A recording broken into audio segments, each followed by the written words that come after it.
አንዳንዶቹ መከራከሪያ የሚያነሱት ምን ብለው መሰላችሁ? ሁለቱ መከራከሪያዎች።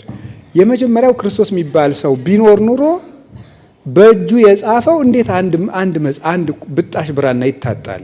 አንዳንዶቹ ደግሞ ምን ብለው ያነሳሉ? እንዴት ቅሬታ አካሉ አይገኝም? አጽሙ ወይም መቃብሩ ወይም እንዲህ ያለው ነገር ለምን አይገኝም? ኃጢአት ማለት መንገድ መሳት፣ ዓላማን መሳት፣ ቱሚስ ተጎል ማለት ነው። ንስሐ ደግሞ ምን ይባላል? መመለስ ነው። ንስሐ ምን ሊኖረው ይገባል?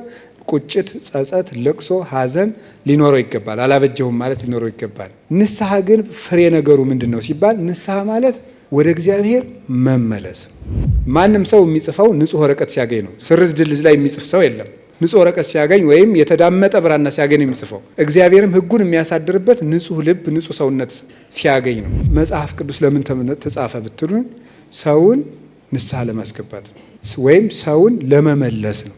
እግዚአብሔር ግን ለመጀመሪያ ጊዜ ሕግ ያጻፈ በማን ጊዜ ነው? በሙሴ ጊዜ ነው። ያ የሆነበት መሰረታዊ ምክንያት ምንድን ነው? የሰው ልጅ ራሱ መጽሐፍ ስለነበረ እስከ ሙሴ ድረስ መጽሐፍ አያስፈልገውም ነበር። ለምን? እስከዚያ ራሱ መጽሐፍ ነው። በአርአያው ተፈጠረ የሚባለው የነፍሱና የስጋው ቅርጽ ነው። በአምሳሉ ተፈጠረ የሚባለው ግን ቅድስናና ሱታፌ መለኮት ነው፣ እግዚአብሔርን መምሰል ነው። ሰው ኃጢአት ሰራ ማለት ከዚህ ከተፈጠረበት አምሳል ወጥቶ ያልተፈጠረበትን ዓላማ መኖር ጀመረ ማለት ነው። ንስሐ ማለት መመለስ ማለት ነው። የምንመለሰው ወደ እግዚአብሔር ነው ማለት ነው። ወደ ተፈጠርንበት መልካችን መመለስ ማለት ነው። ሰው መሆን መጀመር፣ ወደ ሰውነታችን መመለስ ነው። ይህ ስብከት፣ ትምህርት፣ ቅዳሴ፣ ስግደት፣ ሰባቱ አጽዋማት፣ ምንትስ የሚባለው ምን ይመስላችኋል? ይህ ሁሉ እላያችን ላይ ያለውን አቧራ የማራገፍና ወደ መልካችን የመመለስ ነው። ቀስት የወጋው ሰው ወደ ቀኝም ወደ ግራም ማለት አይችልም። እዚያው ላይ ቆሞ መድማት ብቻ ነው። የክርስቶስ ፍቅር ቀስቱ ነው ወደ ልቧ የገባች ነፍስ ቀኝም ግራም ለዚች ነፍስ ሹመት ብታቀርቡላት፣ ሀብት ብታቀርቡላት፣ ምን ብታቀርቡላት የማትናወጸው ፍቅር ናት። ከክርስቶስ ፍቅር የሚለየ ማን ነው የሚለው ቅዱስ ጳውሎስ እዚህ ደረጃ ደርሳ የምትዘምረው ነፍስ ናት።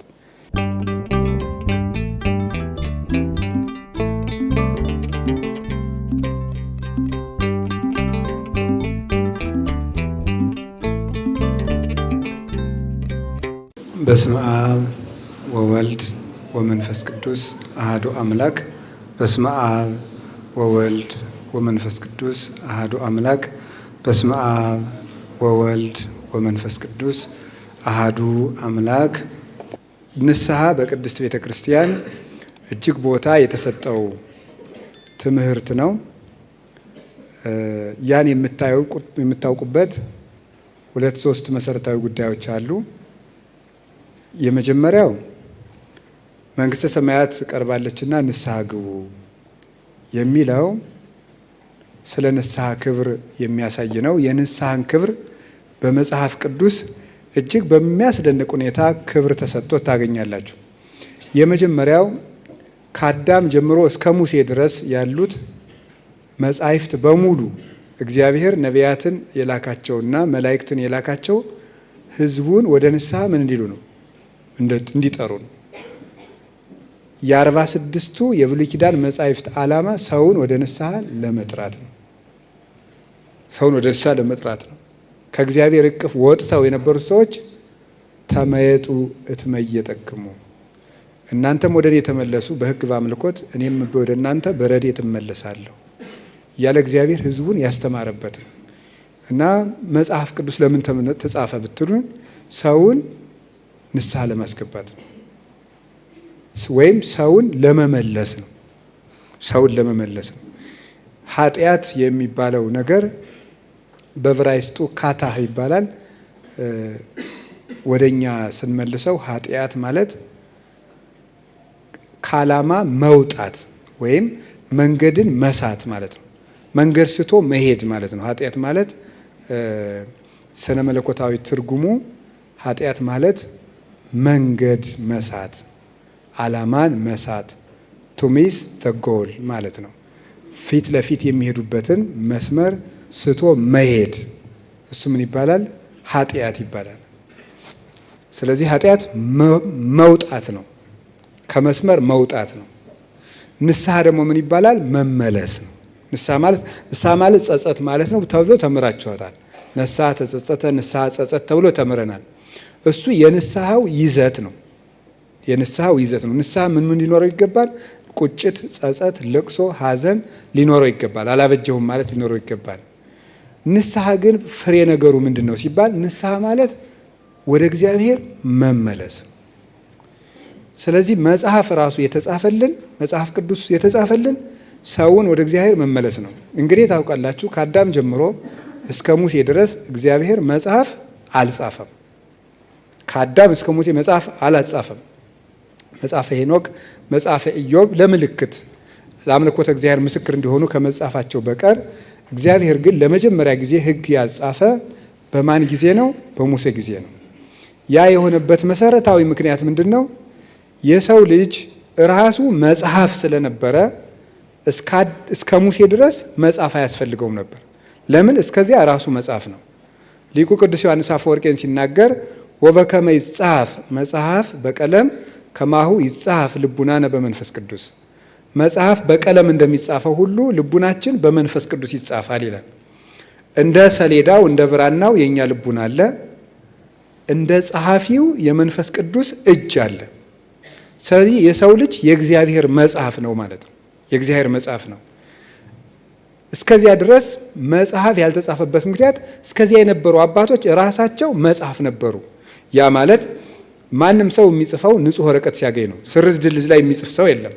ንጹሕ ወረቀት ሲያገኝ ወይም የተዳመጠ ብራና ሲያገኝ ነው የሚጽፈው። እግዚአብሔርም ሕጉን የሚያሳድርበት ንጹሕ ልብ፣ ንጹሕ ሰውነት ሲያገኝ ነው። እስከዚህ የነበሩት እነ ሄኖክ፣ እነ ቃይናን፣ እነ መላልኤል፣ ያሬድ፣ ሄኖክ፣ ኤኖስ፣ ማቱሳላ፣ ሄኖክ፣ ኖህ፣ አብርሃም፣ ይስሐቅ፣ ያዕቆብ እነዚህ ራሳቸው መጽሐፍ ነበሩ። እግዚአብሔርም ሕጉን በወረቀት መጻፍ አላስፈለገውም፣ ምክንያቱም በልቡናቸው ይጽፈው ነበርና። ከዚህ የተነሳ ዘመኑ ምን ተባለ? ዘመነ ሕገ ልቡና ተባለ። የሕገ ልቡና ዘመን። ምክንያቱም እግዚአብሔር ሕጉን በምን ይጽፈው ነበርና? በሰው ልብ ይጽፈው ነበርና። ከዚያ በኋላ ቅዱስ ዮሐንስ እንደ አፈወርቅ እንደሚለው የሰው ልጅ አረጀ ወይም ከሰውነት ወረደ፣ ንጹሕ ወረቀት ሆኖ አልገኛለ። የሰው ልቡናና የሰው ሕሊና መጽሐፍ አላጽፈው ስላለ እግዚአብሔር መጽሐፍን ከሰው ሕሊና አውጥቶ እግዚአብሔር ምን ላይ ጻፈው? ሰሌዳ ላይ ጻፈው ማለት ነው። 10ሩን ሕግጋት በጽላት ላይ ጻፈ። ሌሎችን ቀሪ ሕግጋት 570ውን ወነበቦ የሚባለውን እግዚአብሔር ለሙሴ እንዲህ አለው የሚለውን 570ውን ንግግር ሙሴን በመጽሐፍ ጻፈው ብሎ በመጽሐፍ አጻፈው። ሕግ ከሕግ ሰው ልብ ወጥቶ የሰው ልብ ሕግ አላጽፍ ብሎ በኃጢአት ተሰርዞ ተደልዞ ሕግ ወደ ሰሌዳ ሕግ ወደ ወረቀት ወጣ። ከዛ ያንን አጥንቶ ሰው ወደ ምንነት እንዲመለስ ነው? ወደ መጽሐፍነት እንዲመለስ ነው። ሕግ የተሰራው ሰውን ወደ መጽሐፍነት ለመመለስ ነው። ራሱ መጽሐፍ እንዲሆን ነው። ለዚህ ነበር ቅዱስ ጳውሎስ ሁለተኛ ቆሮንቶስ ምዕራፍ 3 ላይ ወነነሰ መጽሐፍነ አንትሙ ወመልእክተ ክርስቶስ አንትሙ በኀበ እግዚአብሔር፣ እናንተ ግን ለእኛ በእግዚአብሔር ዘንድ የእኛ መጽሐፍና የክርስቶስ መልእክቶች እናንተ ናችሁ ይላቸዋል። የቆሮንቶስ ሰዎች ምን ብለው ጠይቀውት ነበረ? ፈሪሳውያን እኔ ከገሌ ተምሬያለሁ፣ እኔ ከገሌ ተምሬያለሁ እያሉ ስለ ራሳቸው ታሪክ፣ ስለ ራሳቸው ክብር መጽሐፍ ይጽፋሉ። አንተም ደግሞ የእኛ መምህር ጳውሎስ ነው ብለን ስንናገር ታዲያ እሱ ትልቅ መምህር ከሆነ ስለ ራሱ ክብር ለምን አይጽፍም ይሉናል። እናንተም እባክህ ስለ ራስህ መጽሐፍ ጻፍ ቢሉት ምን አላቸው? የእኛ መጽሐፍ እናንተ ናችሁ አላቸው። እናንተ የክርስቶስ መሪ፣ እኔ በወረቀት አልጽፍም፣ እናንተ ናችሁ መጽሐፎቼ። እኔ በእናንተ ልብ ጽፋለሁ። ሰው የእናንተን ሕይወት እያነበበ እኔን ያውቃል፣ በእኔ ደግሞ ማንን ያውቃል አለ? ክርስቶስን ያውቃል። ስለዚህ አንደኛው ቆሮንቶስ ምዕራፍ 11 ቁጥር 1 ላይ ኪያ የተመሰሉ በከመ አነ እትሜሰሎ ለክርስቶስ፣ እኔ ክርስቶስን እንደምመስል እናንተም እኔን ምሰሉ ያለን ምንድን ነው? እኔ በእናንተ ሕግ ጽፋለሁ። እናንተን እያነበቡ ሰዎች ጳውሎስን ያውቃሉ። ጳውሎስን እያነበቡ ሰዎች ክርስቶስን ያውቁታል። ስለዚህ እኛ የእግዚአብሔር መጽሐፍ ነን። ጌታችን መድኃኒታችን ኢየሱስ ክርስቶስ እንደውም በዚህ በክርስቶስ የሚባል ሰው አልነበረም የሚሉ የዘመነኛ የሆኑ ተከራካሪዎች አሉ። እምነት የለሾች የሆኑት ከኤቲስቶች ወገን የሆኑ ክርስቶስ የሚባል ሲጀምር አልነበረም፣ ምናብ ነው። አንዳንዶቹ ጥሩ ደራሲ ነው የሚሉት አሉ ክርስቶስን። አንዳንድ ዘመነኛ የተማሩ ሰዎች በሳይንስ ክርስቶስ የሚባል ሰው ሲጀመር አልነበረም የሚሉ ሰዎች አሉ። እንግዲህ ስለ ክርስቶስ በጣም ብዙ አይነት ክርክር እንደሚነሳ ተምራቸዋል ብዬ ነው የማስበው። ኮርስ ወስዳቸዋል እና ክርስቶስ አልነበረም የሚሉ አሉ፣ ጥሩ ሰው ነበር የሚሉ አሉ። ይሄ ጆሴፈስ የሚባለውም ዮሴፍ ወልደ ኮሬዮን መጽሐፉ ጆሴፈስ ይባላል፣ ማንበብም ትችላላችሁ። እሱ በ70 ዓመተ ምህረት የነበረ የአይሁድ የታሪክ ጸሐፊ ነው። ወደ 22 በላይ የታሪክ መጽሐፍት አሉትና እሱ ታማኝ አይሁዳዊ ነው። እሱ ክርስቶስ የሚባል ሰው ጥሩ ደግ ሰው ነበር ብሎ ጽፏል። እና ክርስቶስ አልነበረም የሚሉ አሉ፣ እንደ ደግ ሰው የሚቆጥሩት አሉ። በዚህ ከኖቤል ተሸላሚዎች አንዱ ክርስቶስ የሚባል አልነበረም ብሎ የጻፈ ሰው እንደ ፍልስፍና ተቆጥሮለት መሸለሙ የሚያስቅ ነው። አንብቡት። ለማንኛውም ወደዚያ ውስጥ አይግራ አጋባዋችሁ እና አንዳንዶቹ መከራከሪያ የሚያነሱት ምን ብለው መሰላችሁ? ሁለት መከራከሪያዎች። የመጀመሪያው ክርስቶስ የሚባል ሰው ቢኖር ኑሮ በእጁ የጻፈው እንዴት አንድ ብጣሽ ብራና ይታጣል? እንደው ክርስቶስ ቢኖር የሶቅራጥስም ተገኝቷል የጻፈው፣ የፕላቶም ተገኝቷል፣ የአርስቶትልም ተገኝቷል። እንዴት ክርስቶስ የሐሙራቢ ሕገ መንግስት ሁሉ ተገኝቷል። እንዴት የክርስቶስ እሱ ከነበር አንድ ጽሑፍ እንኳን አይገኝም የሚል መከራከሪያ የሚያነሱ አሉ። አንዳንዶቹ ደግሞ ምን ብለው ያነሳሉ? እንዴት ቅሬታ አካሉ አይገኝም፣ አጽሙ ወይም መቃብሩ ወይም እንዲህ ያለው ነገር ለምን አይገኝም ብለው ይጠይቃሉ። መልሱ ሁለት ነው። ሁለት ጥያቄ አይደል? ሁለት መልስ። የመጀመሪያው ክርስቶስ የጻፈው እንዴት አንድ መጽሐፍ አይገኝም? ምክንያቱም እሱ የሚጽፍ ምን ላይ ነበር? የሰው ልብ ላይ ነበር የሚጽፈው። የሰው ልብ ላይ የጻፈ ፈላስፋ ማንም የለም። ጽፎ ለደቀ መዛሙርቱ ያስፋፋ። በዚያውም ላይ ፍልስፍና ከሆነ ደግሞ የመምህሩን ፍልስፍና አዳበረው ነው የሚባለው አይደለም፣ አፈረሰው ነው። አንዱ ያፈርሰዋል። ለምሳሌ አሁን እንደምትሰሙት የዚህ የፍልስፍና ባይባልም የማን ነው ይሄ የኢቮሉሽን ሰውዬው ዳርዊን ነው። የእሱም አሁን ፈርሷል። ሰው ከዝንጀሮ መጣ የሚለው ፈርሷል። እናንተም ሰምታችሁታል፣ ተምራችሁታል። ይቅርታ እኔ ነኝ የሰማው፣ እናንተ ተምራችኋል። እና የእሱም ፈርሷል። አንዱ ያፈርሰዋል፣ እንደው ቻል ካለ ያዳብረዋል። አንዱ አንዱን ያዳብረዋል። እና ጽፎ አውርሶ ይሞታል እንጂ በሰው ልብ የመቅረጽ ስልጣን የለውም። ክርስቶስ ግን ለምንድን ነው መጽሐፍ ያልጻፈው? እሱ በወረቀት ሳይሆን ልብ ላይ የመጻፍ ስልጣን ያለው የልብና የኩላሊት ጌታ ስለሆነ ነው። እግዚአብሔር ስለሆነ እሱ በወረቀት መጻፍ አላስፈለገውም። ወረሰዮሙ ሰብለ ወሀቦሙ አእምሮ ከመ ያእምሩ ወይለብቡ መጻሕፍተ። በሉቃስ ወንጌል ምዕራፍ 24 ላይ መጻሕፍትን ያስተውሉ ዘንድ አእምሯቸውን ከፈተላቸው፣ እንደተዳመጠ ብራና ሆኑ ይላል። የሉቃስ ወንጌል ምዕራፍ 24 ላይ መጻሕፍትን ያስተውሉ ዘንድ ልቡና ሰጣቸው። እንዳይረሱ ደግሞ ማስታወሻ አይደለም ያስይዛቸው የነበረ። ማስታወሻ የሰጣቸው ማንን ነው? መንፈስ ቅዱስን ነው። እስእሎ ለአብ ይፌኑ ለክሙ ጰራቅሊጦስ መንፈሰ ጽድቅ ዘይክል ዓለም ነሲኦቶ። ዓለም ገንዘብ ሊያደርገው የማይቻለውን መንፈስ ቅዱስን እልክላችኋለሁ። እሱ መጥቶ ይሚህረክሙ ኩሎ ወያዜክረክሙ ኩሎ። እሱ ሁሉን ያስተምራችኋል፣ ሁሉን ያስታውሳችኋል ይላል። ቅዱሳን በወረቀት ማስታወሻነት ሳይሆን በመንፈስ ቅዱስ አስታዋሽነት ያስቡ ነበረን። ጌታችን መድኃኒታችን ኢየሱስ ክርስቶስ አጽሙ ወይም ቅሬታ አካሉ ያልተገኘው ለምንድን ነው? ስለ ተነሳ ነው። ትንሣኤ ስለሆነ ነው። ትንሣኤው ደግሞ በታወቀ ሰዓት ቅዱስ ጳውሎስ ክርስቶስ ተነስቷል ብሎ ሲያስተምር ትንሣኤውን ያዩ 500 ባልንጀሮች ዛሬም ከኛ ጋር አሉ ይላል። አንደኛ ቆሮንቶስ ምዕራፍ 15 ላይ ሲናገር በምስክር መሃል ነው። ትንሣኤውን ያሉ ከሞት የተነሱ ትንሣኤውን ያዩ 500 ባልንጀሮች ዛሬም በመካከላችን አሉ ብሎ ነው ቆሮንቶሳውያንን ያሳመናቸው። የክርስቶስ ትንሣኤ ኃይል ባይሆናቸው ኑሮ 12 የገጠር ደካማ ገበሬዎች ዓለም ሁሉ በተራቀቀው በግሪክ ፍልስፍናና እንግዲህ ሪቶሪክ የሚባል ትምህርት ታውቃላችሁ። ሪቶሪክ ምንድን ነው? የንግግር ጥበብ ነው። ግሪክ ውስጥ ብቻ የሚሰጥ ነው እና ንግግር ናቂዎች ናቸው ግሪካውያን። ሰብአ ጽርኒ ጥበበ ይሲአሉ አይሁድኒ ትእምርተ ይሲአሉ ነይነሰን ሰብ ክርስቶስ ሀዘ ተሰቅለ። የግሪክ ሰዎች ጥበብንና ምሳሌን ይፈልጋሉ፣ አይሁዳውያን ደግሞ ምልክትን ይፈልጋሉ። እኛ ደግሞ የተሰቀለውን ክርስቶስን እንሰብካለን ይላል ቅዱስ ጳውሎስ። እነዚያ ንግግር ናቂዎችና ንግግር አዋቂዎች ንግግር የማያውቁ ከገጠር የተመረጡ ገበሬዎችን ሰምተው ራሳቸው የፍልስፍና አለቃ የሆኑ እነ ዲዮናስዮስን ጭምር ልቡና የማረከ ቅዱስ ጳውሎስ እንደሚለው አይምሮን ሁሉ ለእግዚአብሔር እንማርካለን ያለ። በጦርነት ከማረከ ይልቅ አይምሮን የማረከ ሰው በጣም ጉልበተኛ ነው። እና የፈላስፎችና የግሪካውያንን አይምሮ እንዴት ሊማርኩ ቻሉ?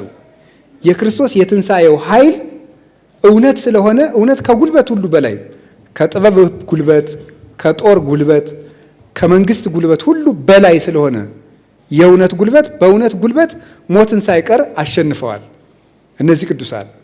ስለዚህ ጌታችን መድኃኒታችን ኢየሱስ ክርስቶስ ሰውን መጽሐፍ አድርጎ ነበር የሄደው። 3 ዓመት ከ3 ወር አስተምሮ የሄደው ሰውን መጽሐፍ አድርጎ ነው።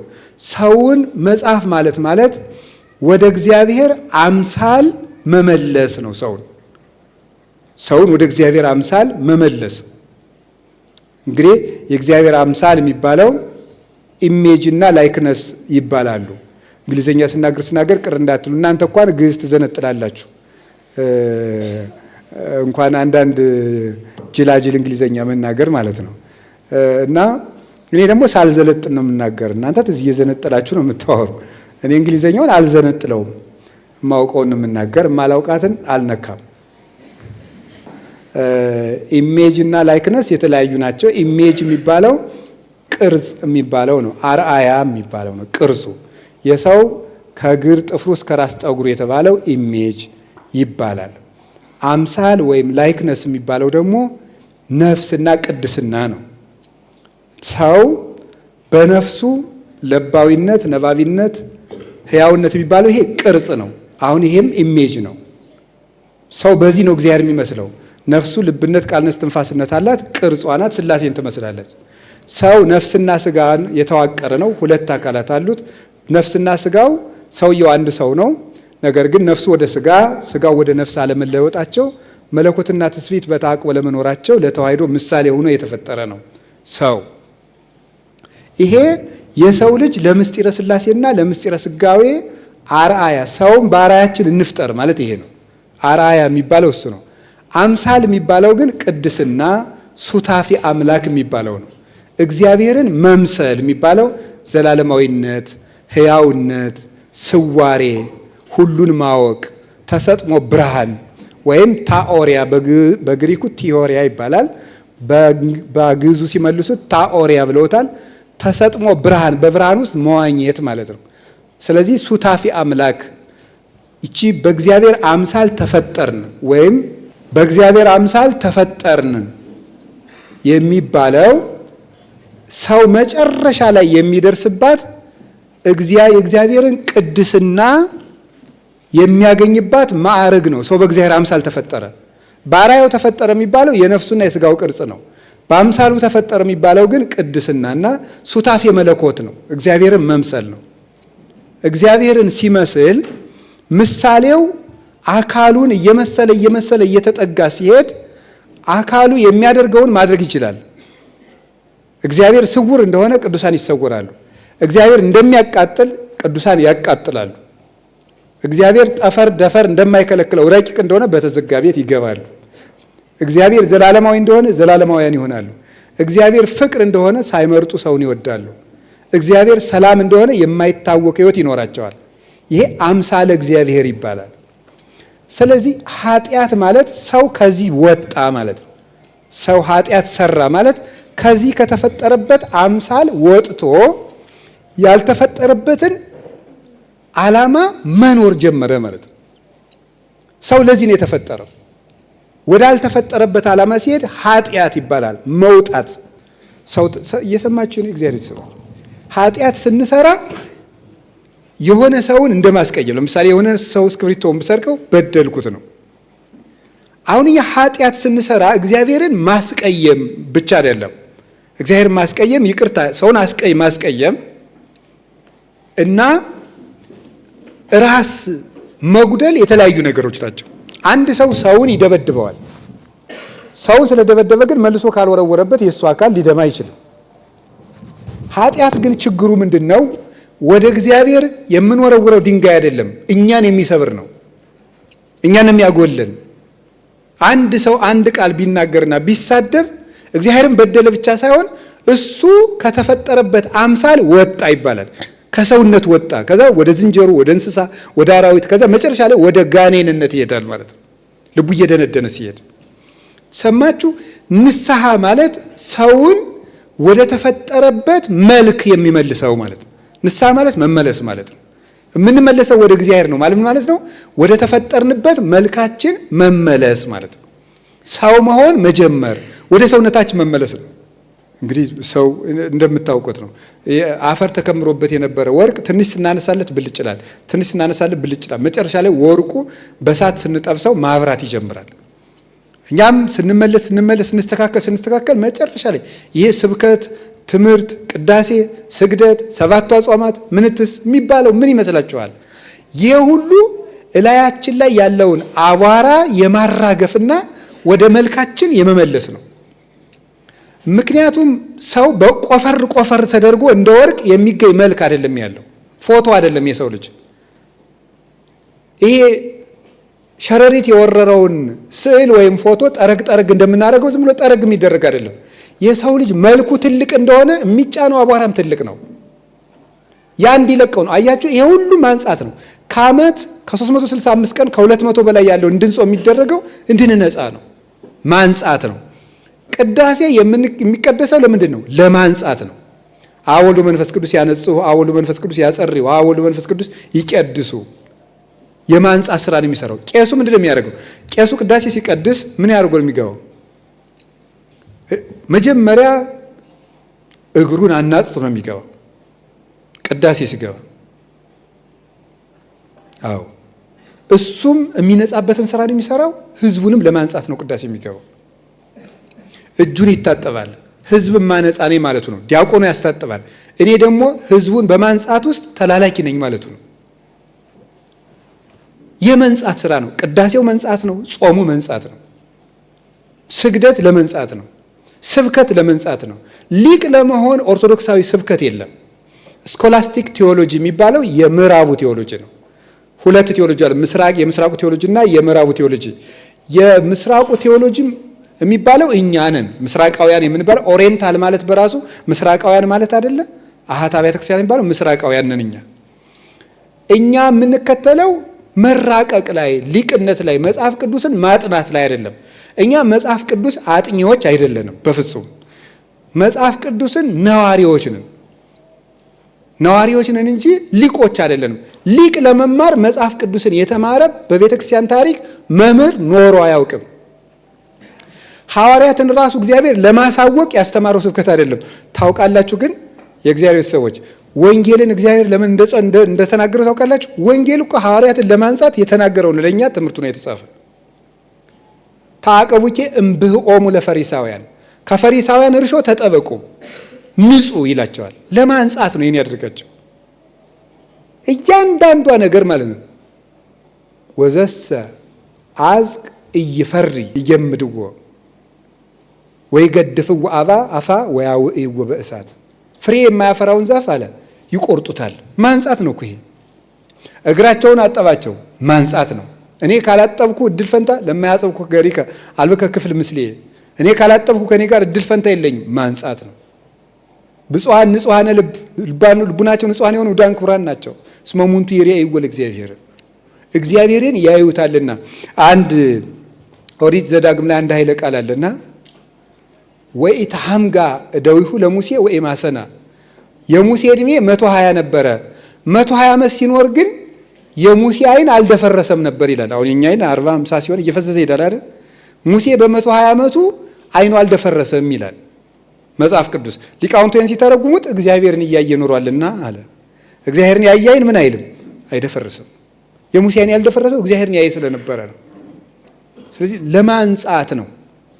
ለማንጻት የምንማረው ዘመዶቼ፣ አሁን እዚህ ዩኒቨርሲቲ ስትኖሩ 5 ዓመትም ኑሩ 6 ዓመትም ኑሩ፣ ግቢ ጉባኤም በሉት መዝሙርም በሉት ለመንጻት ነው። ምንም ሌላ ነገር የለው። ሳንቲፊኬሽን፣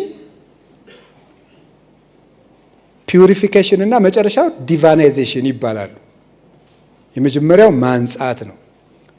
ሁለተኛው መቀደስ ነው። ሶስተኛው ማዋሃድ ነው። መጀመሪያ ትቢያ ይራግፍልናል፣ እንነጻለን ነውራችን። ከዛ ቀጥሎ ደግሞ እንቀደሳለን። መቀደስ ማለት ማክበር ነው። የከበረው ሰው ደግሞ ከዚያ በኋላ በዚያ ሲጋደልና ሲነጥቅ እሱ እግዚአብሔርን መምሰል ይጀምራል። እንዲህ ያለው ሰው አንዲትም እንኳን የዓለም የፍቅር ፍላጻ ገብታ ልቡን የማትነድፈው ሰው ነው። እንዲህ ያለ ሰው መኃልየ ሰሎሞን ላይ የምትናገረው እስመ ንድፍት አነ በፍቅሩ፣ እኔ በፍቅሩ ፍላጻ ተወግቻለሁ ብላ የምትናገረው ነፍስ ናት ያች። ቀስት የወጋው ሰው ወደ ቀኝም ወደ ግራም ማለት አይችልም። እዚያው ላይ ቆሞ መድማት ብቻ ነው። የክርስቶስ ፍቅር ቀስቱ ነው ወደ ልቧ የገባች ነፍስ ቀኝም ግራም ለዚች ነፍስ ሹመት ብታቀርቡላት፣ ሀብት ብታቀርቡላት፣ ምን ብታቀርቡላት የማትናወጸው ፍቅር ናት። ከክርስቶስ ፍቅር የሚለየ ማን ነው የሚለው ቅዱስ ጳውሎስ እዚህ ደረጃ ደርሳ የምትዘምረው ነፍስ ናት። እዚያ ለመድረስ ነው የእግዚአብሔር ቤተሰቦች። ምንም ነገር ሌላ የለውም። ጳጳስ ብትሉት፣ ቄስ ብትሉት፣ ሲኖዶስ ብትሉት ሁሉም ለማንጻት የመጣ ነገር ነው። እግዚአብሔር ዕቃው ጠፍቶት ዕቃውን ትቢያ ወርሶት ዕቃውን አራግፎ መልኩን ለማግኘት የሰራው የማንጻት ስራ ነው። ሌላ ነገር የለውም። ከቃሉ ጋር ናችሁ? ከቃሉ ጋር ናችሁ? እግዚአብሔር ከሁላችን ጋር ይሁን።